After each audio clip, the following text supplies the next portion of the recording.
Muy bien. Buenas noches, hermanos. Vamos a comenzar con una oración. Y buenas noches, amigos, también. Padre nuestro que estás en los cielos, te queremos agradecer, nuestro Dios, por darnos este momento juntos, como familia y también quienes habrán de escuchar, que podamos, en el cual podemos estudiar tu palabra y podemos acercarnos a ti por medio de Cristo Jesús.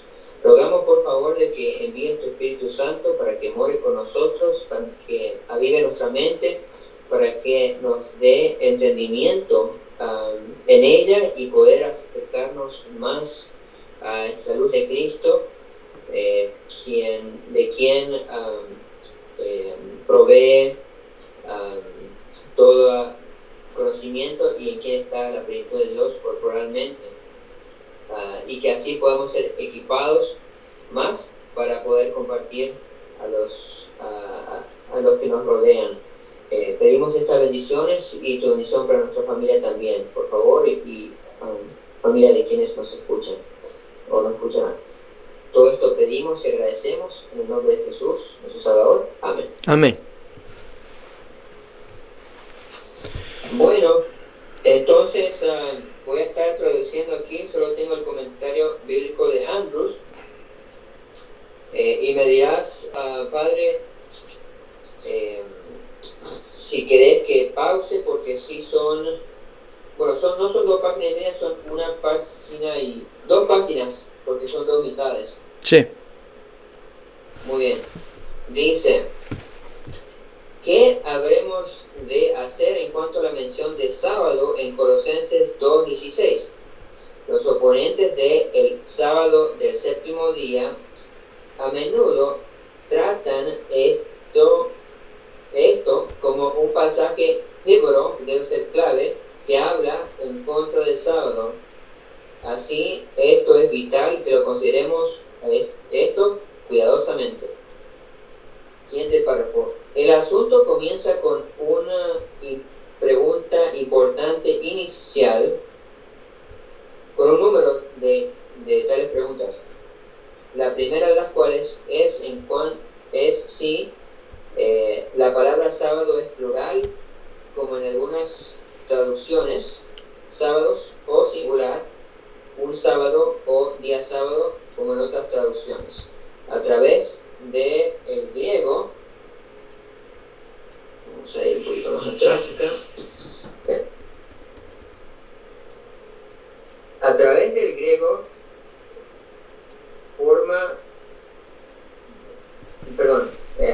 aunque el griego la forma griega aparece en plural, sabatón, esta es usada también en otro lugar en el Nuevo Testamento con una connotación singular.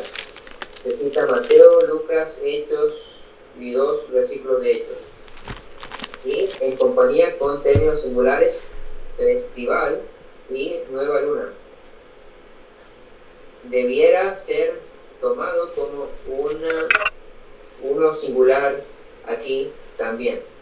Sin embargo, eso no responde la pregunta central si sábado en cuestión es el sábado semanal o el ceremonial del año. Así que pareciera como que está diciendo aquí, lo digo, de que te está refiriendo a que fuese singular. Lo leo en inglés nomás esta frase para asegurarme.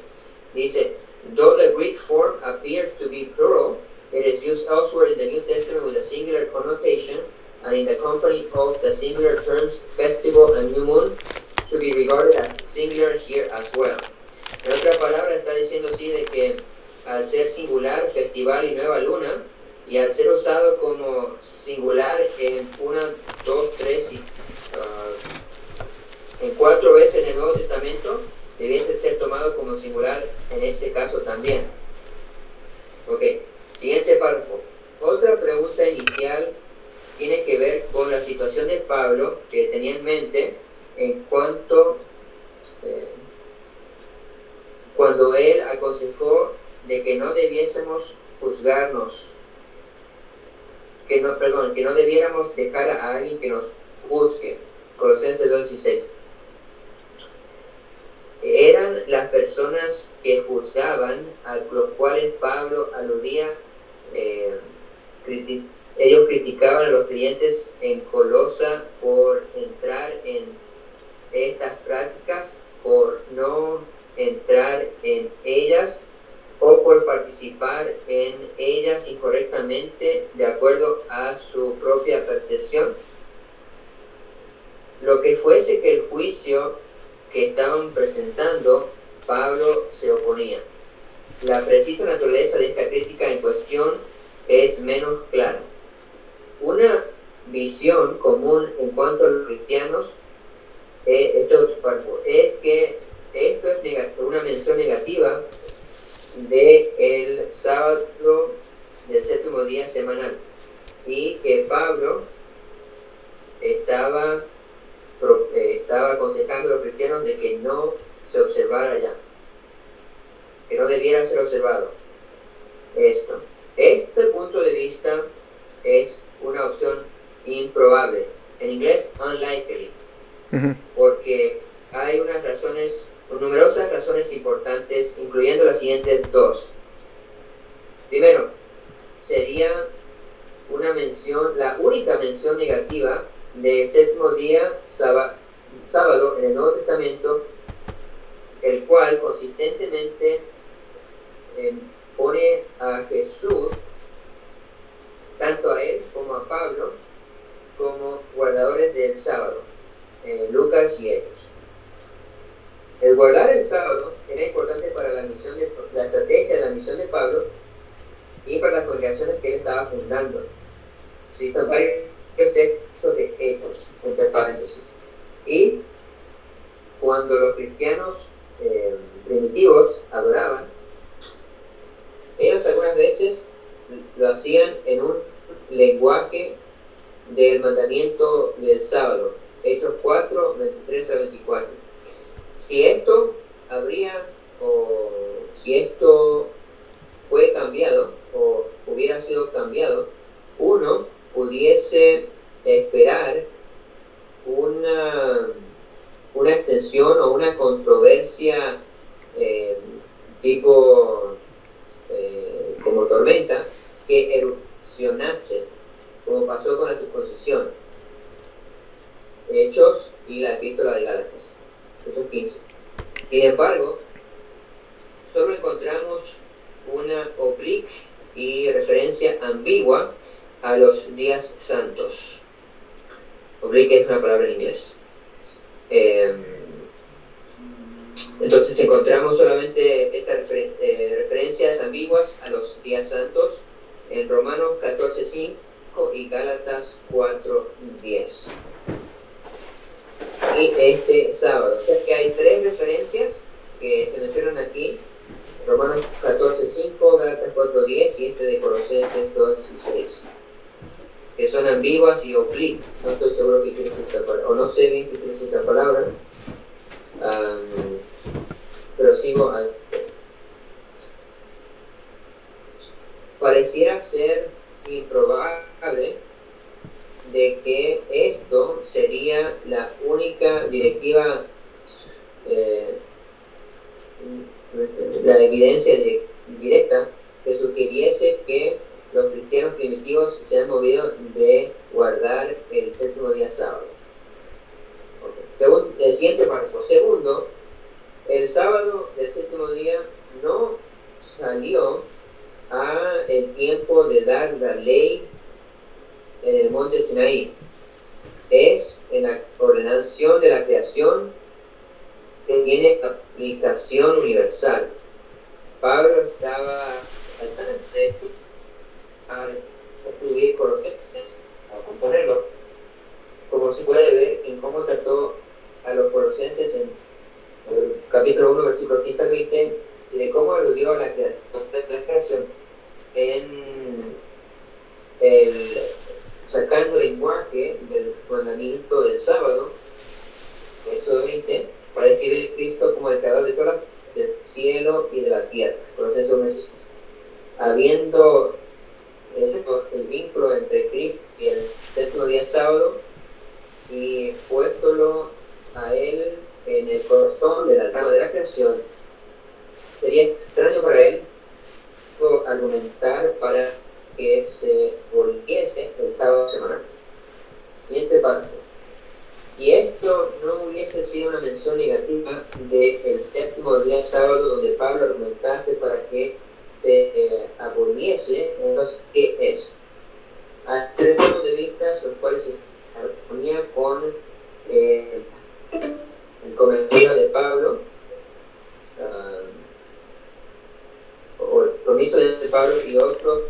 15 minutos. De celebrar a Cristo el séptimo día sábado, dignos de consideración. Y si te acordás, la lección vemos esos tres puntos de vista. Así que lo que preveo es que, y como para el maestro, que se va a tratar cada uno de estos. Entonces, dice aquí, el siguiente párrafo. Una vista que se ha mantenido por tiempo es que el sábado mencionado aquí es una referencia a los sábados ceremoniales del calendario judío, Levítico 23, 4 al 44, con la llegada de Cristo. De paso, si ves en el día mismo, me parece que es el miércoles, en la cita de Elena White, allá aparece la referencia a la ley ceremonial. Y eso me llamó la atención. No sé si lo alcanzaste a ver allí en la cita, que me gustaría hacer la referencia. Si podemos hacer una pausa a la lectura, si te parece, para leer esa cita, ¿no? ¿Cómo no? Okay. Día miércoles, ¿verdad? Voy a confirmar eso. Voy a cambiar el idioma aquí porque lo tengo en inglés. Es el mismo que trata de Colosenses 2:6.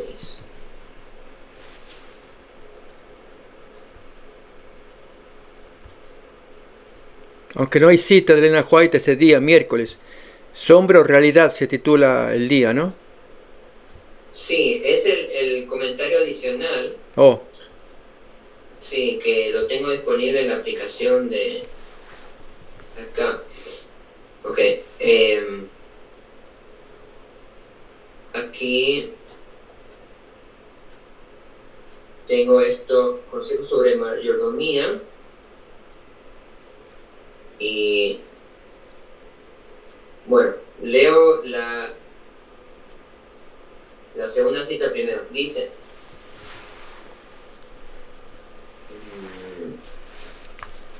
¿las confirmo? Ok, sí.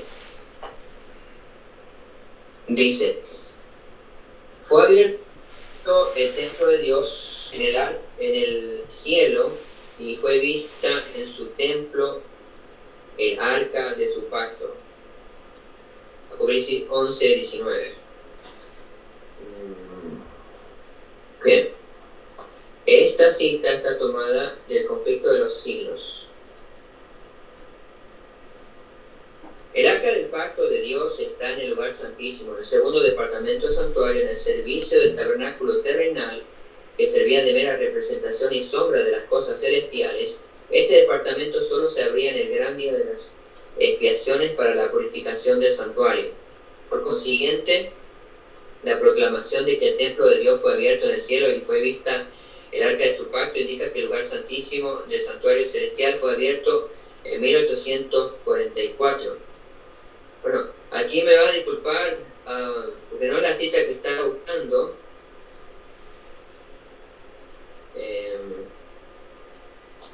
Tal vez esté en la siguiente.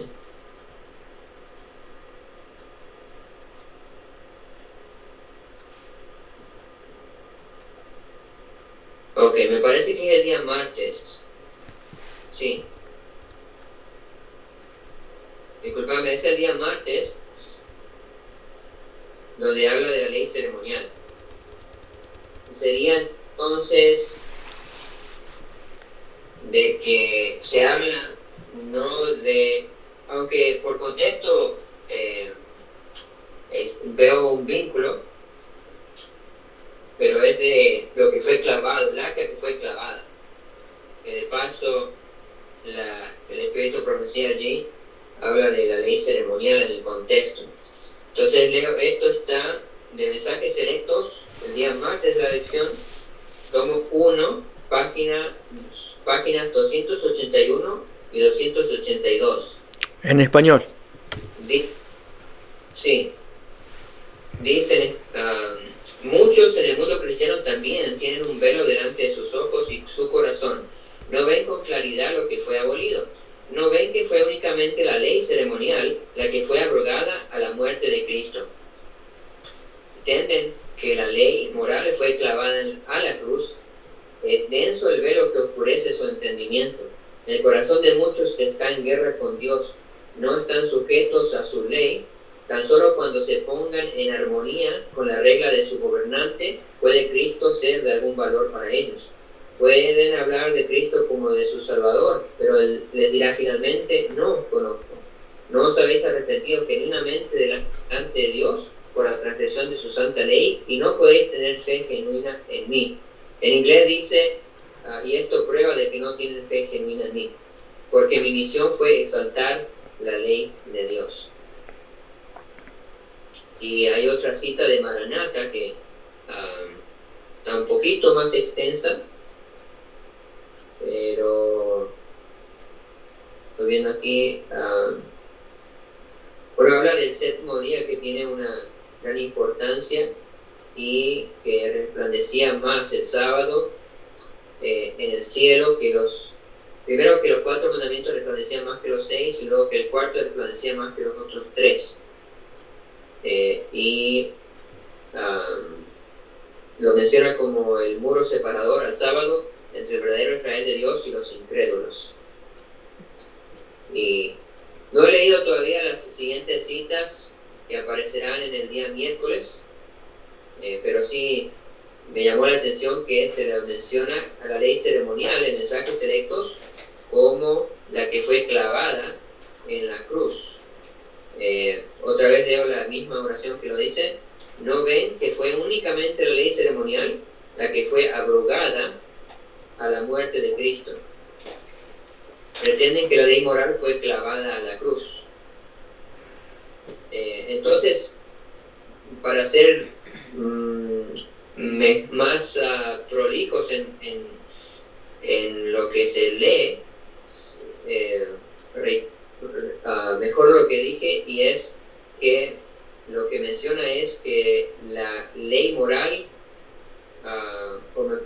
que la ley ceremonial fue abrogada a la muerte de Cristo y que la ley moral no fue clavada a la cruz. Pues entonces de Mensajes Selectos. ¿Okay? Sí. Entonces vuelvo a la lectura que estábamos teniendo. Entonces los tres estábamos en la explicación del primer punto de vista de ser un sábado ceremonial. Dice: con la llegada de Cristo, los cristianos ya no necesitaban observar tales sábados o días sabáticos, los cuales eran sombra de lo que habría de venir. En este punto de vista, o esta vista, Pablo estaba escribiendo en contra de el abogar incorrectamente la observancia de los sábados ceremoniales judíos, tales como la Pascua o el Día de la Expiación. Una crítica grande a este punto de vista es que descuenta la lista de Pablo del anual, mensual y semanal de tales observancias en 1:16, lo cual es frecuentemente reflejado en el Antiguo Testamento. Varias citas: Primera de Crónicas, Segunda de Crónicas, Nehemías, Isaías, Ezequiel y Oseas. Sin embargo, este entendimiento del Antiguo Testamento, o este entorno o background en inglés del Antiguo Testamento, de estos tres términos, simplifica la evidencia del Antiguo Testamento, lo cual a menudo no presenta un paralelo muy exacto. Voy a leer en inglés esa última frase. Sin embargo, however, this understanding of the Old Testament background of the three terms simplifies the Old Testament evidence, which often does not present a very exact parallel. Pareciera como que está diciendo de que está muy simplificado ese punto de vista de que tenga que ser en orden, porque no necesariamente, no aparece este paralelo tan exactamente en el Antiguo Testamento, o sea que pueden haber lugares en que no se presenta tal orden, según estoy entendiendo, ¿no? Porque en inglés dice, which often does not present a very exact parallel. Oseas 2:11, donde los sábados anuales, en vez de el semanal, puede estar en discusión, puede ofrecer un paralelo cerca de Colosenses 2:16. Debe ser notado que este punto de vista, en el cual los sábados de 2:16 han sido entendidos como anuales, han sido entendidos como los anuales ceremoniales, en vez de el sábado semanal. Era un punto de vista común de los pasajes entre los cristianos de los Estados Unidos durante el siglo XIX, y han sido tradicionalmente, ha sido la posición tradicional abogada por los adventistas del séptimo día. Entonces estamos a 4 minutos y todavía me queda el segundo punto de vista, el tercer punto de vista y 2 párrafos más. ¿Sigo leyendo? Sí. Ok. Dice, segundo punto de vista, identifica que el sábado de este pasaje, no como festivales en sí mismos, pero como sacrificios que serían ofrecidos durante los festivales. El sábado semanal es verdaderamente, o es en sí, indeed es mencionado, pero Pablo, a una manera narrow, como estrechamente, se refiere a los sacrificios rituales que se ofrecerían sobre él. Este punto de vista es plausible porque el Antiguo Testamento, los pasajes del Antiguo Testamento cercamente asocian el anual, mensual y semanal, sus observancias, con los ofrecidos with the sacrifices con los sacrificios sobre ellos. Ver pasajes listados anteriormente, tales como Números 28 y 29, especialmente versículos 1 y 2 del 28, 9 y 10, y del 29, del capítulo 29, versículo 39. La mención de comida y bebida del versículo 16 se alinea con esta perspectiva, ya que estos términos se refieren más naturalmente a la comida y bebida ofrecida mencionadas en el Antiguo Testamento. Y aquí aparece Números otra vez, 28-29, Nehemías 10-33 y 10-45, que en algunas leyes del Antiguo Testamento que tengan que ver con dieta, con comida. O sea, cualquier otro tipo de ley no está tan cercana en relación con sacrificios de sábado. Agregando esta frase traducida with regard to, que quiere decir en cuestión de, or regarding, sería otra diferente conjugación, es más correctamente traducida como parte de, sugiriendo que Pablo se está refiriendo no solamente a la parte de la fiesta o a la nueva luna o al sábado, sugiriendo que Pablo se está refiriendo solamente, a la parte de la fiesta de la nueva luna o el sábado. O sea que está diciendo de que cuando hace